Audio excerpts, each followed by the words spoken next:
మహబూబాబాద్ జిల్లా కేంద్రంలో తెలంగాణ ఉద్యమకారుల ఫోరం చైతన్య యాత్రను స్థానిక ఉద్యమకారులు అపూర్వ స్వాగతం పలికారు.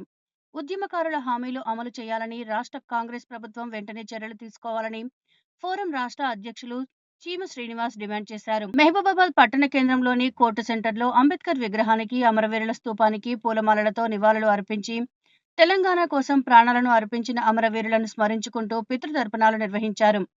ఈ సందర్భంగా రజనీకాంత్ మాట్లాడుతూ ఉద్యమకారులకు 250 గజాల స్థలం, గుర్తింపు కార్డులు ఇవ్వాలని, ఉద్యమకారుల సంక్షేమ బోర్డు ఏర్పాటు చేసి నెలకు 25,000 రూపాయల పెన్షన్ అందించాలని కోరారు. అధికారంలోకి వచ్చి 22 నెలలు అయినప్పటికీ కాంగ్రెస్ ప్రభుత్వం ఇచ్చిన హామీలు అమలు చేయకపోవడం పట్ల ఆయన ఆవేదన వ్యక్తం చేశారు. రానున్న స్థానిక సంస్థల ఎన్నికలకు ముందే హామీలు నెరవేర్చాలని, లేని పక్షంలో ఉద్యమకారులు స్వయంగా ఎన్నికల బరిలోకి దిగుతారని హెచ్చరించారు.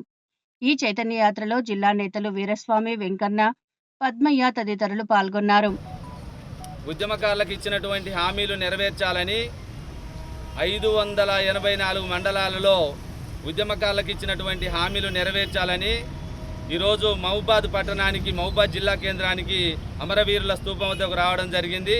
గత అసెంబ్లీ ఎన్నికలలో కాంగ్రెస్ మేనిఫెస్టోలో పెట్టినటువంటి ప్రజాపాలనలో చేసినటువంటి 6వ అంశాన్ని వెంటనే అమలు చేయాలని, ఉద్యమకారులకు ఇచ్చినటువంటి హామీలపైన స్పష్టమైన ప్రకటన చేయాలని రేవంత్ రెడ్డి గారిని తెలియజేయడానికే ఈ యొక్క యాత్ర మేము కొనసాగిస్తున్నాం. ఈ యాత్ర ఉమ్మడి జిల్లాలో ఉన్నటువంటి దాదాపు 82 మండల కేంద్రాల్లో ఈ యాత్ర కొనసాగుతుంది.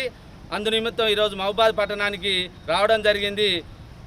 కేసీఆర్ గతంలో ఇచ్చినటువంటి అతను ఏమీ ఉద్యమకారులకు చేయలేదు. ఇప్పుడున్నటువంటి రేవంత్ రెడ్డి 20 నెలలు కావస్తుంది. ఉద్యమకారులపైన ఒక స్పష్టమైన ప్రకటన చేయడానికి ఈ యాత్ర మేము చేస్తూ ఉన్నాం. ఇప్పటికైనా వెంటనే ఉద్యమకారులపైన ఒక స్పష్టమైనటువంటి కమిటీ వేయమని అంటున్నాం. ఉద్యమకారులను గుర్తించడానికి ఒక కమిటీతో పాటు 250 గజాల స్థలాన్ని, 10,000 కోట్లతోటి సంక్షేమ నిధిని ఏర్పాటు చేయమంటున్నాం.